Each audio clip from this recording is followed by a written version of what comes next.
sans...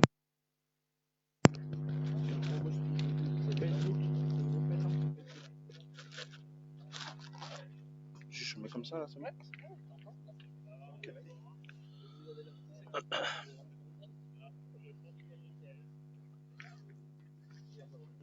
Et là tu dis là, ça... ah oui là.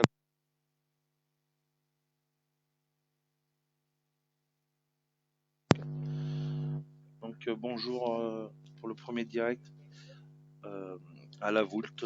C'est une partie de tête à tête. Osadou Lenzo et Verdarero Kevin. Voilà, c'est la deuxième partie du B. La 213 contre la 153, la première du B sur la place. Donc il y a 1-0 pour Enzo. C'est lui qui va aller jouer là. Kevin est à chiquer la première. Qui est debout la une. Faut noter aujourd'hui que c'est un très beau concours à la voûte. 240 tête à tête. Avec A et B. Coucou mon Fifi. Allez les 4 7. Salut Fifi. Donc il a... Ouais mais c'est mieux que je vois le direct là moi non. Parce qu'il y a décalage normalement non, c'est pas ça. Ouais. Donc là bah, il a rajouté du coup après 2-1 pour Kevin du coup. Voilà, deux petits jeunes là qui sont de la boule Saint-Paulienne. Je pense que ça doit être Saint-Paul les Trois Châteaux à mon avis. Non, à Saint-Paul-le-Jaune, d'accord. Il y a un régional d'ailleurs le 11 juin. Et il faut savoir qu'à Saint-Paul-le-Jaune, il y a notre ami de Moidieu, Christophe oui. Cartana, qui habite juste à côté. Enfin, même qui habite même Saint-Paul-le-Jaune, je crois. Allez, on va passer le bonjour à Enzo à mort qui nous a rejoint. Romaric, Enzo à mort. Eh oui, il doit être au CDC jaune, je pense. Avec Chirol. Donc c'est la troisième main. Champion d'Isère hier. Le petit. Belle équipe avec Ryan. Il tournait autour depuis un moment pour. Voilà, ils tournaient autour depuis 2-3 ans. Ils n'avaient pas le titre en doublette. Ils avaient perdu 2 fois à 12. Et cette année, ils ont gagné 13-12 contre une autre équipe de Moidieu. L'équipe de Maël Fort et du petit Enzo Burato. Donc les champions, c'est Ryan Tavian et puis Diego Amor. Voilà.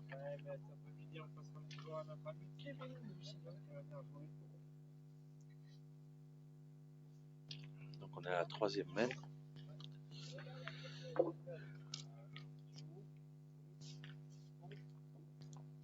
Regardez qui c'est qu'on va vous montrer. Ah oui, la star du moment. La star montante. On arrive, le voilà. Champion du Rhône triplette, Monsieur Laurent Dumont. Et tête à tête.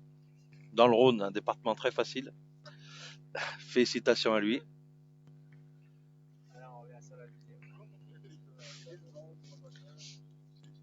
On revient à nos petits jeunes. Ah, dommage.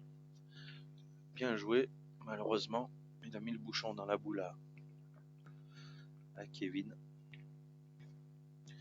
Il sait pas trop quoi faire. Il peut pas tirer malgré qu'il y en a 2 en second. Là, maintenant, il est pratiquement ingagnable le point. Il est 5 cm derrière le bouchon. Il a encore perdu. Boule d'or à joue. Pour Kevin encore. C'est pas facile, les boules elles sont à 15 cm. C'est vrai qu'il aurait presque pu renvoyer en face avec la boule et le bouchon. Ouais, il était 2 fois derrière, c'était pas mal. Après celui-là, il est ingagnable. Les jeux sont très beaux, hein, par contre. Vraiment une organisation. C'est la première fois que je viens à la Voulte, moi, une organisation top. Hein. Je sais pas s'il y en a 2. Ah oui. Donc il en a fait 2 enfin. Donc c'est la 4e main. Je pense qu'il y a 2 points. Je suis pas sûr. Ils vont nous confirmer ça. Il y en avait 2 les gars là. 4-1 du coup pour Kevin qui va engager la main. Bouchon à 7 mètres.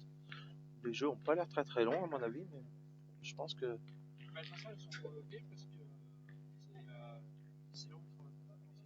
D'accord.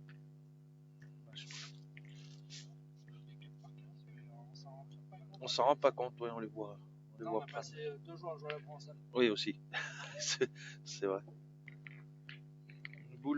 Une boule d'attaque, on va dire. Elle est à 60 un peu sur la droite. Le bouchon est à 7,50 m. Ouh, il a envoyé un peu loin Enzo.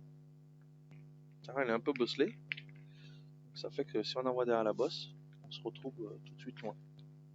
Ah, on passe le bonjour à notre ami Genou Michel. Il est toujours là, Mimi. Ils sont bons les 2 joueurs. Alors, il y en a un qui est très bon.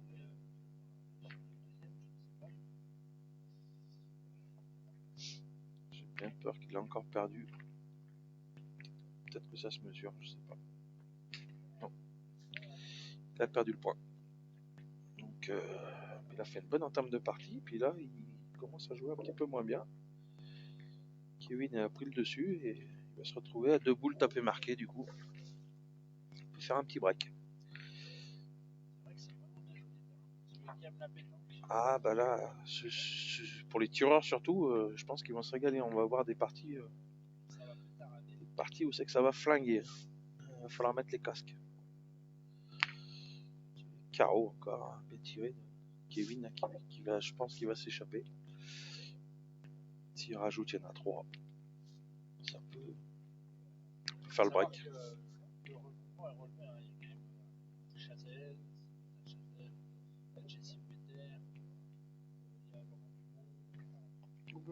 Il m'a fait peur, il n'a pas joué du bon côté, mais du coup il a mis rajouté quand même. 3 points. 7-1 pour Kevin. Il va falloir que Enzo il monte un petit peu son niveau de jeu s'il veut revenir dans cette partie.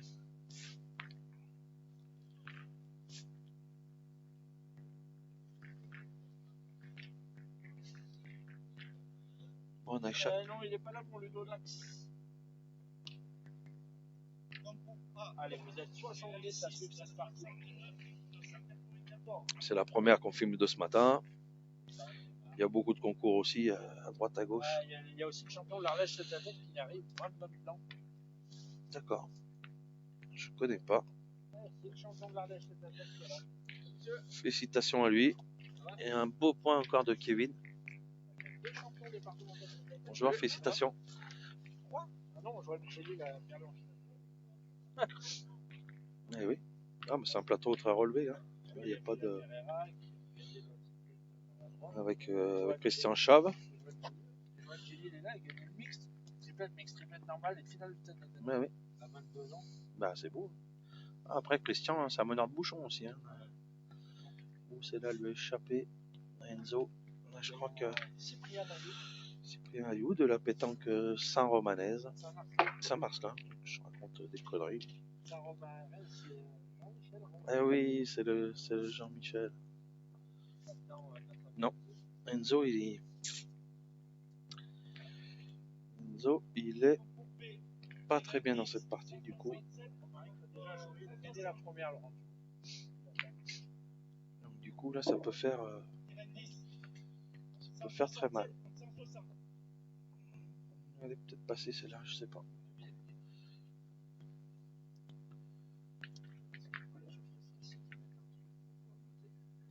Bah pour marquer ouais les noms ou les trucs. Non mais avant la partie le mieux. Bon là comme on a pris en cours et que c'est la première. Taper la sienne. Voilà.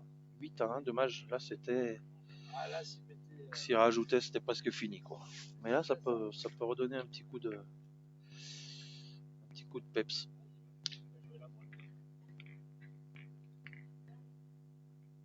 Brandon, il est de quel club lui du coup?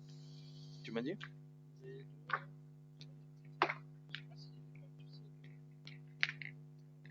Ça se peut que c'est les moments. Vainqueur de l'international de Pont-Saint-André aussi. D'accord. Je connais pas les jeunes, tu sais, maintenant Ludo, moi je les connais plus trop les jeunes. Je connais encore ma génération, à l'époque où c'est qu'on pointait encore quelques boules. Maintenant, c'est fini. Maintenant, les pointeurs, ils sont tireurs en troisième maintenant. Enzo, il a un coup de main terrible. Du coup, dès qu'elle tombe, elle va nulle part. Ce terrain est très sec. Malgré la pluie qui est tombée sur ce week-end. Ouais, il est très très sec. Et puis, avec des cailloux, des bosses, le jeu, il est pas si simple. On n'a pas eu les mêmes terrains secs ce week-end. Ah non, oh, malgré que ça roulait quand même. Hein, c'était. Ouh, Enzo, il jette. Il a gagné sa troisième. Ça, hein. Ah ben, moins on réfléchit, mieux ça va des fois. Là, il a une boule. S'il tape, c'est 2 sûrs. S'il fait petit carreau, c'est 3. La partie, elle sera. Ah, elle est bien tirée. Voilà. Bon, bah là, déjà, elle va monter à 11 à 1. Enzo, il va falloir qu'il trouve des ressources un peu mentales, on va dire, parce qu'il est en train de jouer un peu rapidement. Aïe. Ah oui, non, il est juste derrière la boule. Mais bon, il l'a mis du coup. Mène de 3. Mène de 3 pour Kevin. 11 à 1. Et on est à un quart d'heure. Ah, c'est des jeux. Le problème, c'est que comme Enzo il est un peu en dessous, la partie elle est. Tu joues là, bon. Du coup, la partie, du coup, elle est rapide. Oh oui. On va pas réussir à le trouver, même si on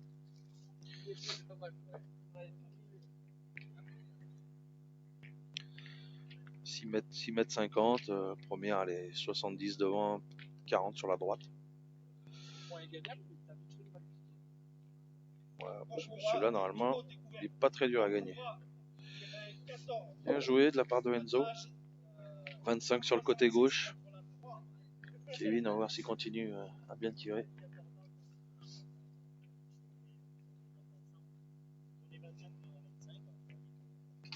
Un carreau, enfin petit palais. Petit palais, il n'a pas un grand balancier, mais il tire pas mal.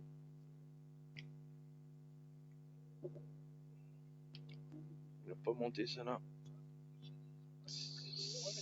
Celle-là, elle n'est pas montée du tout. Elle va taper gagner du coup, Kevin. Ah ouais. Bah, elle est encore perdue. Et ben voilà. Et ben, on vous dit à tout à l'heure, et puis on va filmer Brandon Blanc contre Joachim Lafont. Voilà. La partie expéditive.